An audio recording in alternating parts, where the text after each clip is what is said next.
Hello बच्चों, welcome back to my channel. आज हम जानेंगे कुछ और नए accounting terms.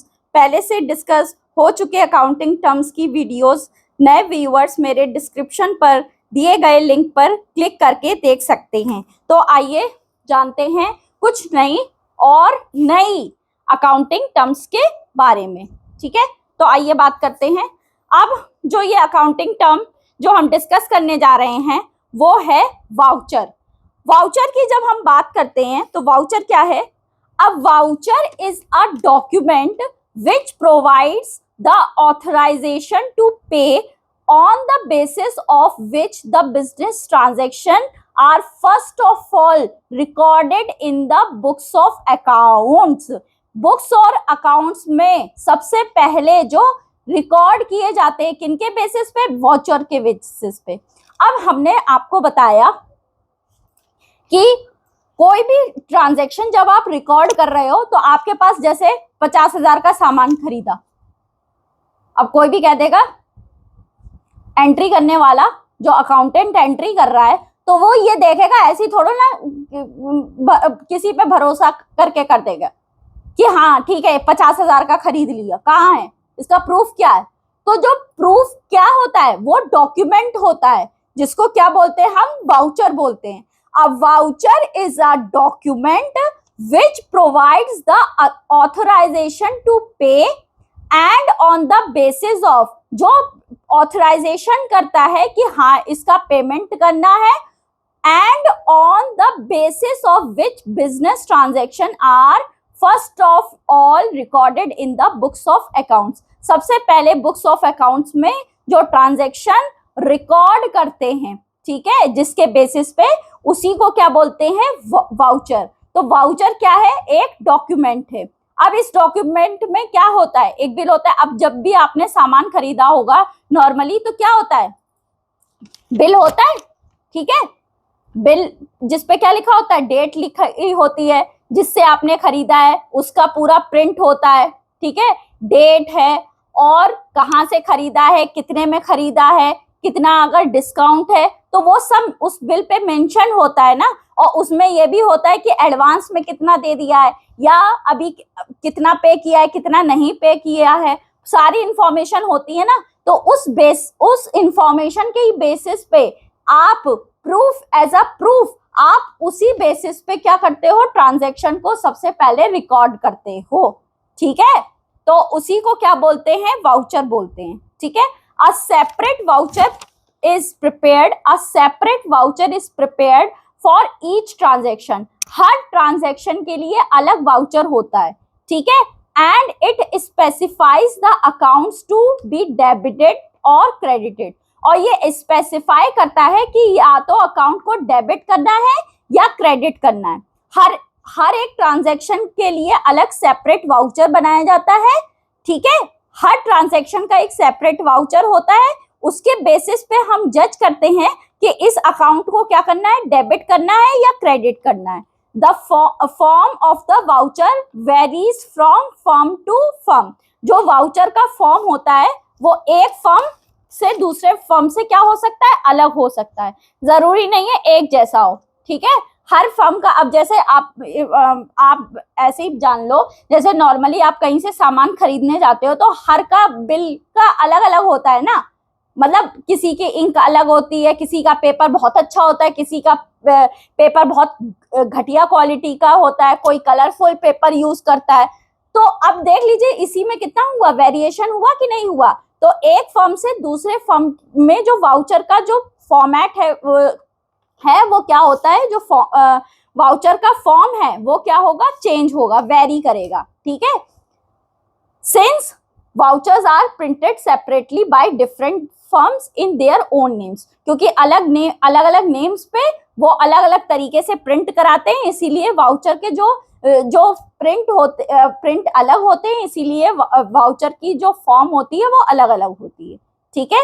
Vouchers are prepared by the accountant and each voucher is numbered and countersigned by the authorized person of the firm।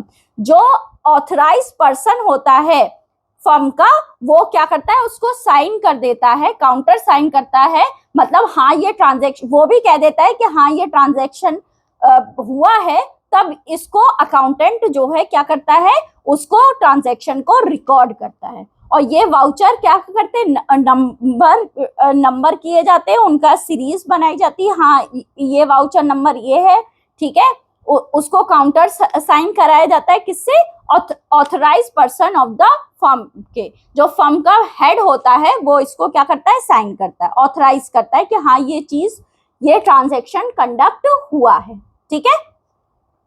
अब आता है डिस्काउंट, उसी के बाद जो है जब प्रूफ हो जाता है तब इसी के बाद ट्रांजैक्शन रिकॉर्ड किए जाते हैं, ठीक है। अब नेक्स्ट अकाउंटिंग टर्म है डिस्काउंट।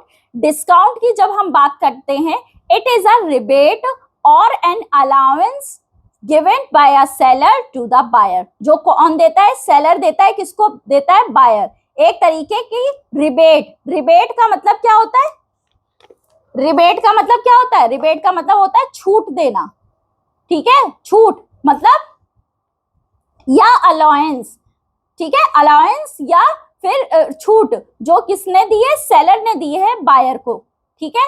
अब ये डिस्काउंट जो होते हैं वो दो टाइप के होते हैं, इनके बारे में जान लेते हैं। एक डिस्काउंट होता है ट्रेड डिस्काउंट और दूसरा होता है कैश डिस्काउंट। अब ट्रेड डिस्काउंट क्या होता है, ट्रेड डिस्काउंट जान लेते हैं। When the discount is allowed by a seller to its customer at a fixed percentage on the list or a catalog price of the goods, it is called trade discount. जो goods की क्या कौन सी है, list price है, list price या cost price या catalogue price, कुछ भी बोल सकते हैं, उस पर एक फिक्स्ड परसेंटेज, यहां मेन जरूरी क्या है, फिक्स परसेंटेज कौन देता है, सेलर देता है, किसको, कस्टमर को, कस्टमर को दूसरा नाम क्या है, बायर, ठीक है। सेलर किसको देता है, कस्टमर को एक फिक्स्ड परसेंटेज, जो कैटलॉग प्राइस है या लिस्ट प्राइस है, उस पर एक फिक्स परसेंट की क्या देता है, छूट देता है, उसी को क्या बोलते हैं, ट्रेड डिस्काउंट, ठीक है। अब जैसे आपने देखा होगा दुकान के बाहर कई जगह सेल वो लिखा रहता है कि 50% फ्लैट ऑफ, ठीक है, ये लिखा रहता है कि नहीं लिखा रहता है, तो 50% फ्लैट ऑफ यानी कोई भी जाएगा सबको मिलेगा, जो भी कस्टमर जाएगा वो सबको मिलेगा। तो 50% किस पे होगा, जो उसका जो कैटलॉग प्राइस जितने का अपना सामान खरीदा उतने में से 50% क्या हो जाएगा, कट जाएगा, और बाकी 50% का ही आपको क्या करना पड़ेगा, पेमेंट करना पड़ेगा, यही होता है। अब मान लो आपने 9,000 का सामान खरीदा, कोई कस्टमर ने, किसी ने 10,000 का खरीदा, किसी ने 2,000 का सामान खरीदा, ठीक है, तो यानी कि जो भी जाएगा, लेकिन जितने का भी खरीद रहा है, लेकिन सबको क्या मिल रहा है, 50% का ही डिस्काउंट मिल रहा है।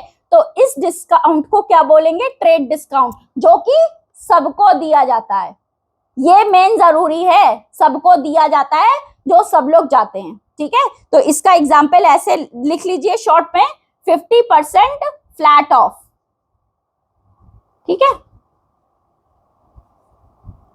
इसी से आपको समझ में आ जाएगा ट्रेड डिस्काउंट। और ये इसका दूसरा फीचर क्या होता है, सबको, ऑल, प्रोवाइडेड टू ऑल, जो भी कस्टमर जाता है सबको दिया जाता है, ठीक है। अब इसमें क्या लिखा है, it is not recorded on the books of accounts as it is deducted in the invoice और कैश मेमो इटसेल्फ। जब आप इनवॉइस और कैश मेमो, क्योंकि अभी मैंने वाउचर पढ़ा ना, तो ये जो कैश मेमो होते हैं, इनवॉइस होते हैं, यही तो प्रूफ होते हैं, ठीक है। तो जो कैश मेमो होता है उसमें ये कॉस्ट प्राइस में या कैटलॉग प्राइस में से पहले से ही क्या कर दिया जाता है, हटा दिया जाता है, उसके बाद इसको लिखते हो, तो इसीलिए इसको आप बुक्स ऑफ अकाउंट्स में रिकॉर्ड नहीं करते हो। It is not recorded in the books of accounts, क्योंकि क्या करते हो, इसको इनवॉइस या कैश मेमो बनाते समय पहले से ही क्या कर देते हो, डिडक्ट करते हो,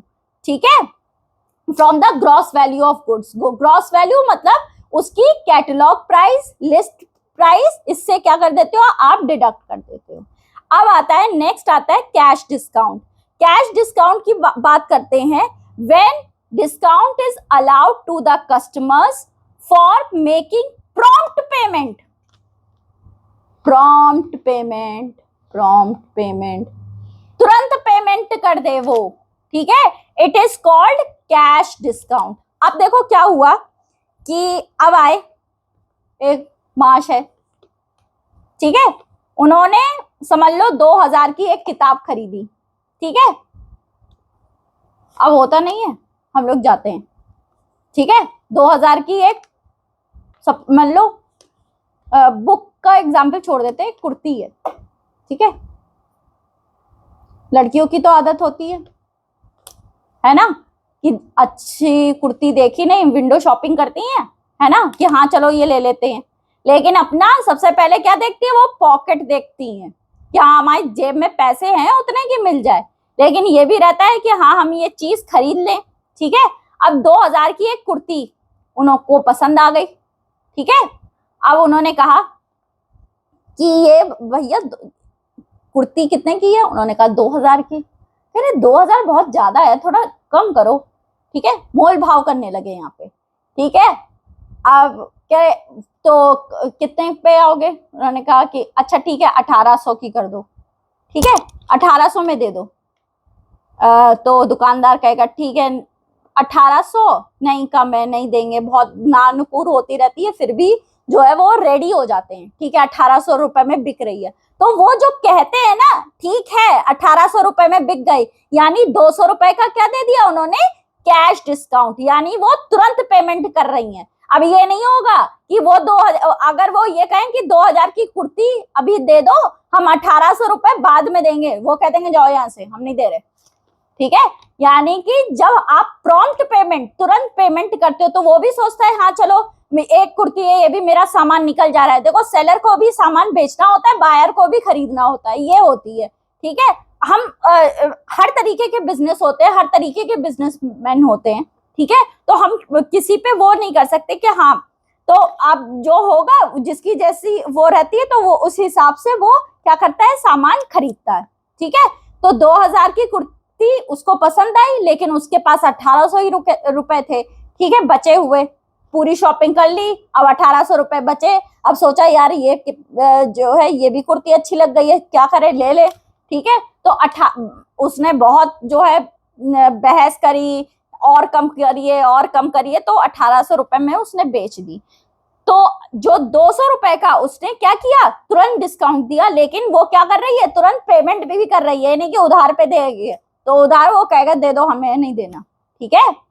prompt payment, it is called cash discount, it is always recorded in the books of accounts, और इसको रिकॉर्ड करते हैं। अब सुनो, अब वो जो दुकानदार है ना, जो दे रहा है 1800 में, उसने उतना कमा लिया हुआ, वो सोचता है चलो इनसे नहीं कमा पाए, अगले से कमा लेंगे, तो यानी कि वो ये नहीं होगा कि 2000 की कुर्ती सभी को 1800 में दे रहा है, नहीं ना, अगली बार कोई आएगा तो वो 2000 में ही देगा, ठीक है। तो मतलब एक पर्टिकुलर पर्सन को दिया जाता है, हर किसी को नहीं दिया जाता है। अब लेट में एकदम वो शॉप बंद करने जा रहा है, उस टाइम पे कोई कुर्ती उसकी बिक रही है, तो वो सोचेगा चलो बेच दो, है ना, तो ये चीज होती है। तो वो क्या रोज ऐसे ही सामान बेचेगा, नहीं ना, तो एक पर्टिकुलर पर्सन को, यानी कैश डिस्काउंट और ट्रेड डिस्काउंट में सबसे बड़ा फर्क यही है कि ट्रेड डिस्काउंट सबको दिया जाता है, कैश डिस्काउंट किसको दिया जाएगा, एक पर्टिकुलर पर्सन को दिया जाएगा, ठीक है। अब हम नेक्स्ट जो हमारी अकाउंटिंग टर्म है जो आजकल नहीं आई है, वो क्या है, गुड्स एंड सर्विसेज टैक्स, जिसको बोलते हैं जीएसटी, ठीक है। तो हुआ क्या है कि जितने भी इनडायरेक्ट टैक्सेस थे, ठीक है, all indirect taxes, indirect taxes क्या होते हैं, जो लगाए किसी और पे जाते हैं और पे किसी और को करने पड़ते हैं। लगाए प्रोड्यूसर पे जाते हैं, लेकिन वो चार्ज किससे करता है, कस्टमर से, ठीक है। जैसे सर्विस टैक्स होटल वालों पे लगाया जाता है, लेकिन जो होटल में वहां सर्विस लेता है उससे उस पर वो टैक्स लगाया जाता है। तो ये जो सर्विस टैक्स हुआ, एक्साइज ड्यूटी हुआ, सेल्स टैक्स हुआ, वैट हुआ, ठीक है, all indirect taxes, excise duty, sales tax, VAT, service tax, इन सब हैव बीन मर्ज्ड, इन सबको क्या कर दिया गया है, मर्ज कर दिया गया है इनटू अ सिंगल टैक्स, जिसको किस नाम से जानते हैं, जीएसटी के नाम से। अब जीएसटी को पे भी करते हैं, कलेक्ट भी करते हैं, ठीक है। अब जीएसटी को पे कब करते हैं, जब आप परचेज करते हो, सामान खरीदते हो तो आप जीएसटी पे कर रहे होते हो, और अगर आप सेल करते हो तो जीएसटी कलेक्ट करते हो, ठीक है। तो वही चीज इसमें दी गई है, GST is paid at the time of purchase and GST is collected at the time of sales. तो आज का टॉपिक यहीं पे खत्म होता है। आप सबको ये अच्छे से समझ में आया होगा, मैंने बहुत कोशिश करी है आपको समझाने की, ठीक है। तो आज हम वीडियो को यहीं एंड करते हैं। आई होप आपको ये वीडियो अच्छी लगी होगी, तो प्लीज मेरे चैनल को ज्यादा से ज्यादा लाइक, शेयर, सब्सक्राइब करके सपोर्ट कीजिए और बेल आइकन प्रेस करना ना भूलें। Thanks for watching this video.